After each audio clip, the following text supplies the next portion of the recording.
¿Cómo están, chicos? Hoy día vamos a hacer el inciso B y el inciso C de este ejercicio, donde se necesita un poquito de trigonometría.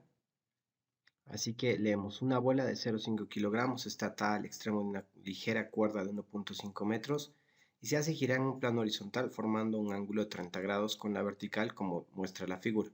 Inciso A: determine la velocidad de la bola. Ya el inciso A no lo vamos a hacer. Vamos a ir directamente al inciso B. Dice: si de otro modo la bola es revolucionada con una velocidad de 4 metros por segundo, fíjense en la solución. En el inciso A teníamos que giraba a 2,1 metros por segundo, cuando teníamos un ángulo de 30 grados. Para el inciso B, la velocidad ha aumentado, por lo tanto, el ángulo va a aumentar. Así que vamos a empezar a trabajar ese ejercicio. Dice, a 4 metros por segundo debemos hallar el ángulo que forma con la vertical. Lo primero que vamos a hacer es dibujar nuestro objeto, que al final es un cono de este tipo, va a formar un cono de este tipo, con más ángulo que al inicio. Entonces ahí tenemos a nuestro objeto girando. El ángulo que debemos hallar va a estar nos dice que hallemos el ángulo respecto a la vertical. Así que ahí está nuestra vertical. Y colocamos los datos que nos dice. Entonces tengo que hallar este ángulo, le vamos a llamar θ al ángulo que tengo por aquí. Y sabemos que está girando en una circunferencia horizontal. Por eso hemos dibujado en esa posición a nuestro objeto. Además nos dicen que la longitud de la cuerda es de 1,5 metros. Siempre que se tiene un cono, lo que hay que entender es que esta longitud, que es la longitud de la cuerda, no es el radio con el que gira, porque es una circunferencia horizontal. El radio sería esta línea, la línea que une el objeto con el centro de rotación, con el eje de rotación. Así que no es el radio. Por lo tanto, vamos a empezar con la parte geométrica del ejercicio.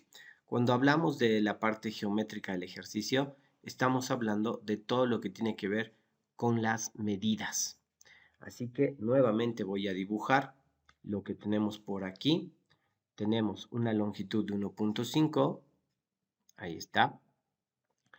Tenemos nuestra línea que une con la vertical. Y la unión de esa línea segmentada con el punto más largo de la cuerda será nuestro radio. Ahí está. Se va a formar un triángulo rectángulo donde el ángulo de aquí arriba es θ, la medida de la longitud es 1,5 metros y este será el radio.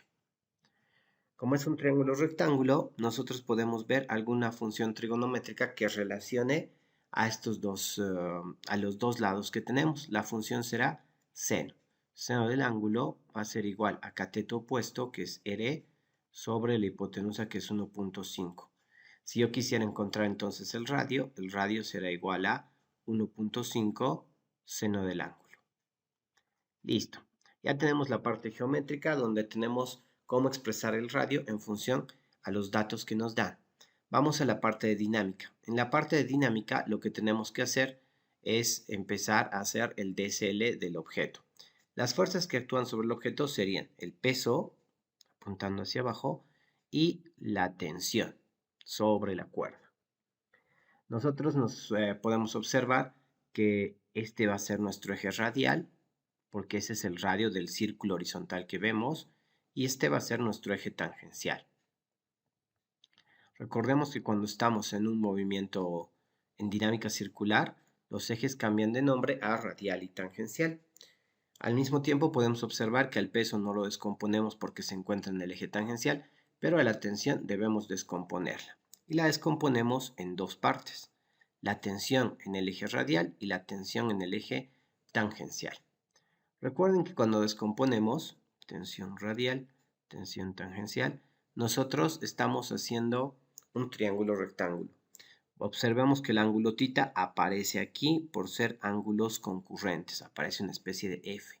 Siempre que tenga una especie de F entre dos líneas que son paralelas, los ángulos son iguales y se llaman ángulos concurrentes.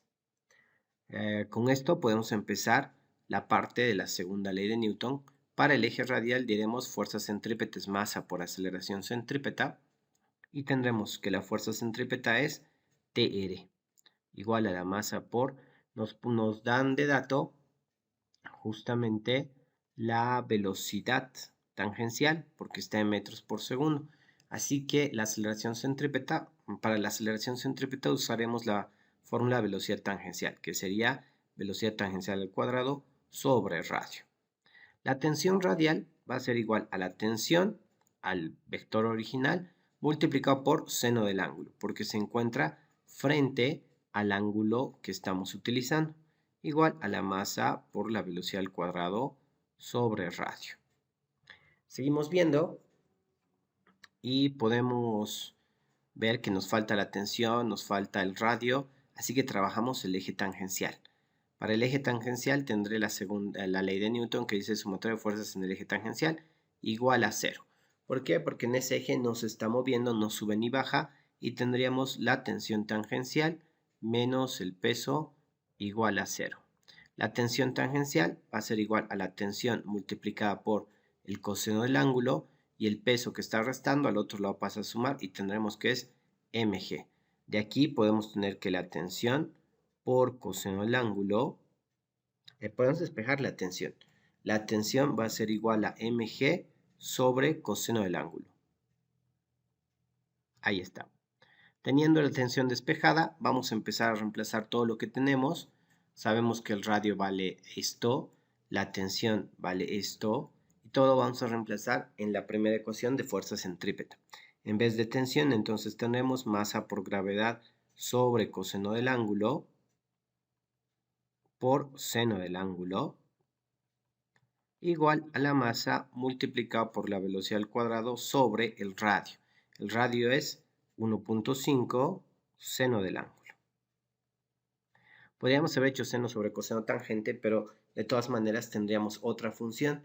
Para poder encontrar el ángulo, nosotros tenemos que tener una sola función trigonométrica, es decir, o solo seno, o solo coseno, o solo tangente. Y aquí tenemos dos funciones trigonométricas distintas.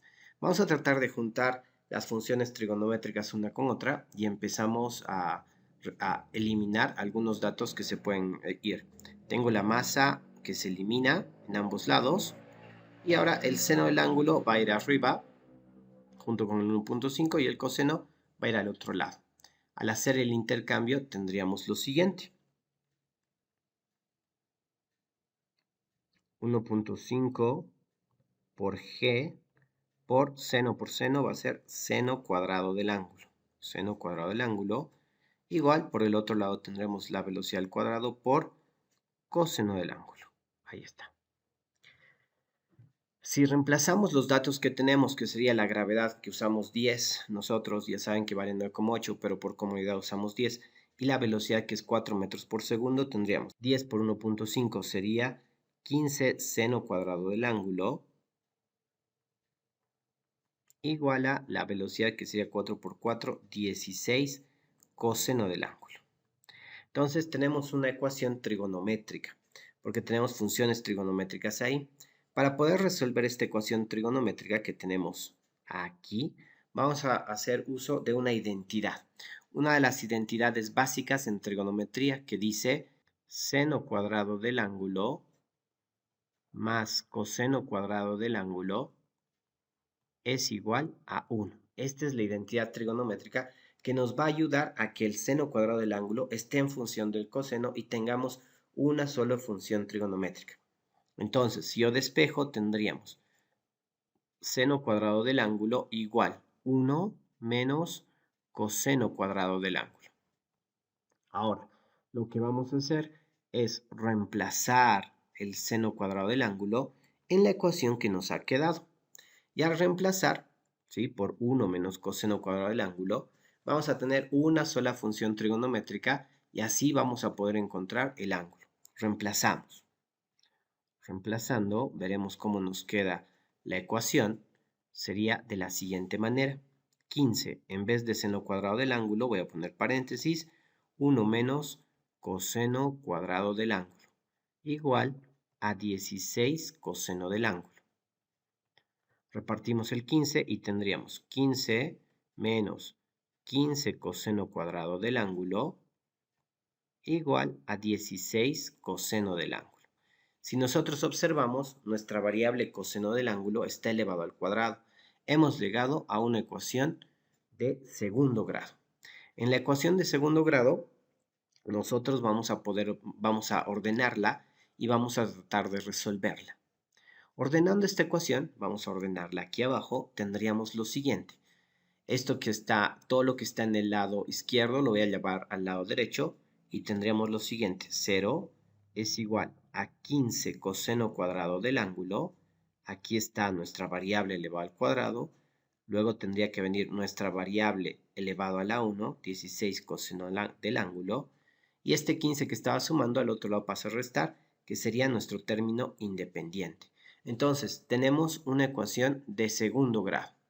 La ecuación de segundo grado la vamos a resolver a través de la fórmula general, donde lo que acompaña a la variable elevado al cuadrado se va a llamar a, esto se llamará b y esto se llamará c. Por lo tanto, lo que vamos a encontrar es la solución de coseno del ángulo. Vemos eso y tendríamos coseno del ángulo igual. Recuerden la fórmula.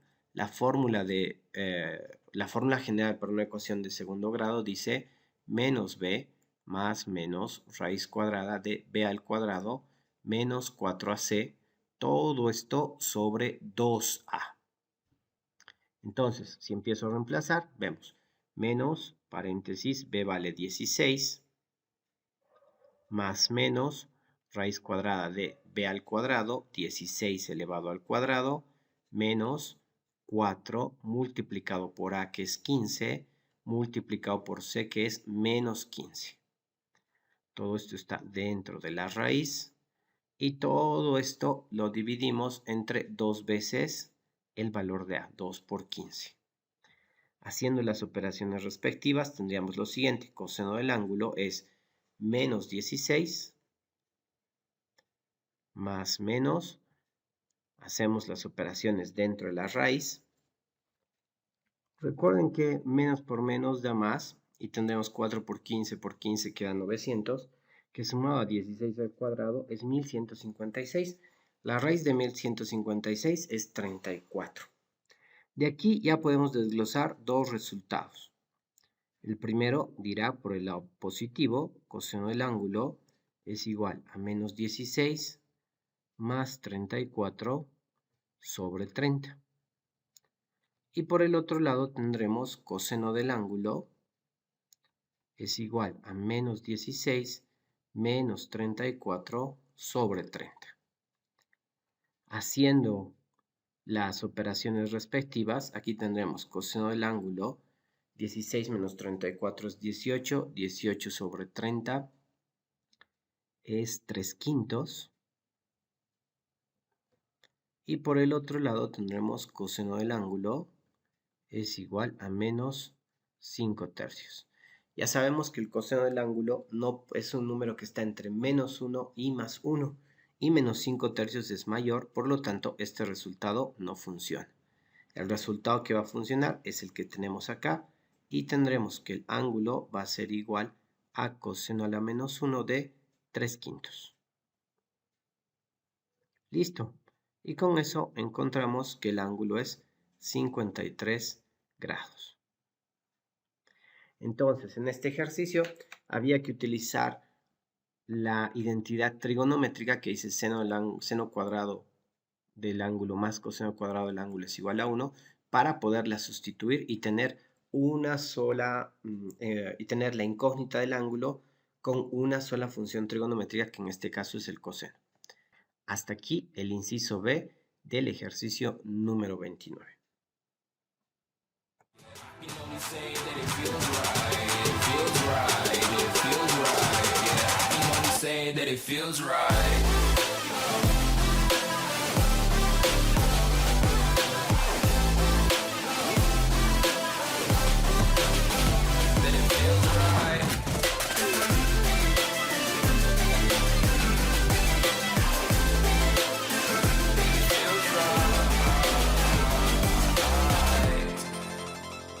so right.